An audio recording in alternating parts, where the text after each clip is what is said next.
Capítulo 3. Entrando en la esclavitud. La individualidad sumergida. A partir del 1925, los estudiantes de la Biblia se vieron frente al problema que resultó de la nueva administración de la Torre. Se puede presentar así: ¿continuaremos desarrollando nuestra individualidad cristiana o nos rendiremos a la organización de la Torre del Vigía, dedicados en cuerpo y alma a vender sus libros y a recaudar dinero para la sociedad? Al pasar de los días, los que vendían más libros y dedicaban más horas al trabajo y reportaban mejores ganancias eran tenidos por favoritos, pero los que nos ocupábamos en buscar el fruto del Espíritu en nuestras vidas éramos considerados como siervos inútiles y nos echaban fuera. Convertido en esclavo. Por este tiempo la sociedad se transformaba y crecía notablemente. Se agrandaron las oficinas y se aumentaron las imprentas. Luego surgió un extenso sistema de promoción y anuncios. Empezaron a llegar pedidos de libros y tratados de todas partes. En Alemania tuvimos que trasladarnos de Bremen a la parte central, estableciéndonos en Magdeburgo. Nos hicimos allí de valiosas propiedades compradas con dólares que nos venían de América y que provenían del negocio de los libros. En agosto de 1924 entré en Bethel, cuartel general del movimiento en Alemania, y no me daba cuenta de que entraba a una esclavitud tan fuerte de la que no pude librarme sino hasta después de 30 años de terrible sujeción. Como la mayoría de los estudiantes, siempre había creído cosa muy importante hacer firme mi vocación y elección. Segunda de Pedro, capítulo 1, versículo 10, y no daba gran importancia a los manejos de la sociedad de la Torre del Vigía de Brooklyn, y ni aún de la propia Magdeburgo. Como la mayoría de los estudiantes, yo daba por hecho que la sociedad seguía siendo sencilla, humilde y sufrida como una bestia de carga para los hermanos, y en esa categoría nos daban Biblias y revistas. No podíamos menos de creer que como organización propia, nuestra tal ayuda no se nos brindará con generosidad. ¿No nos habían dicho ellos mismos que eran nuestra bestia de carga?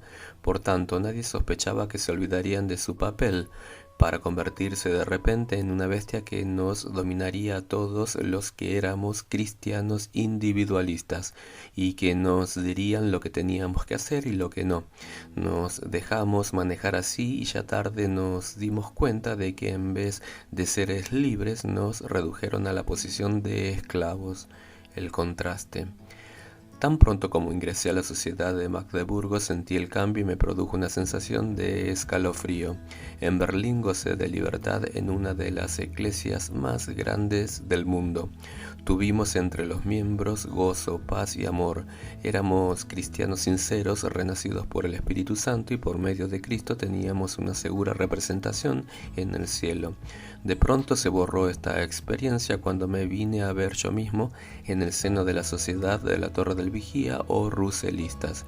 En vez de compañerismo, se daba el énfasis a cartas y cuotas, se discutía la producción, se calculaba el costo y no se mencionaba para nada el Espíritu Santo, sino el Espíritu Tanto. La libertad personal fue sustituida por una ciega lealtad a la torre y sus directivas. Antes buscábamos que el Espíritu diera testimonio de que éramos hijos de Dios, pero ahora teníamos que oír el dictamen de las oficinas de la Sociedad de Russell que nos llamarán publicadores del reino, según la importancia de nuestros informes rendidos como testigos de Jehová.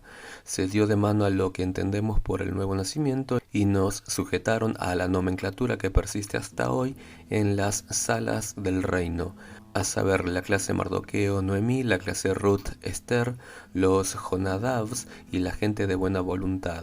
Como explicaremos más adelante, a los testigos de Jehová que pertenecen a la clase de Jonadabs se les enseña que no esperen ser engendrados del Espíritu, sino que su ser espiritual ha de provenir por medio de su asociación con la Torre del Vigía. Mi hoja de servicios. Llegaba yo a los 19 años de edad cuando me identifiqué con la obra en Magdeburgo. El aparato de la sociedad me intrigaba y me atraía, pues lo juzgaba novedoso. Me sujeté voluntariamente a todo lo que se manejaba, pues había en mí, como buen germano, una disposición natural al orden y a la organización. Me dedicaron a la circulación de la revista Das Golden Zeitalter, la Edad de Oro. En poco tiempo hice llegar la circulación a 325.000 ejemplares por edición. Me hallaba en mi elemento y así me entregué a esta clase de trabajo y olvidé mi primer amor. Ya no tuve tiempo para leer mi Biblia y menos para orar, y así me alejé insensiblemente de andar en novedad de vida, y apenas me quedaron pocas reliquias de mi consagración primitiva al Señor. Predicen el fin del mundo. La sociedad de la Torre del Vigía es reconocida en todas partes por su excentricidad. Les ha gustado hacer anuncios y dar fechas acerca del fin del mundo. Primero lo predijeron para el año 1914 y como nada se efectuó, numerosos estudiantes de la Biblia se quedaron desanimados.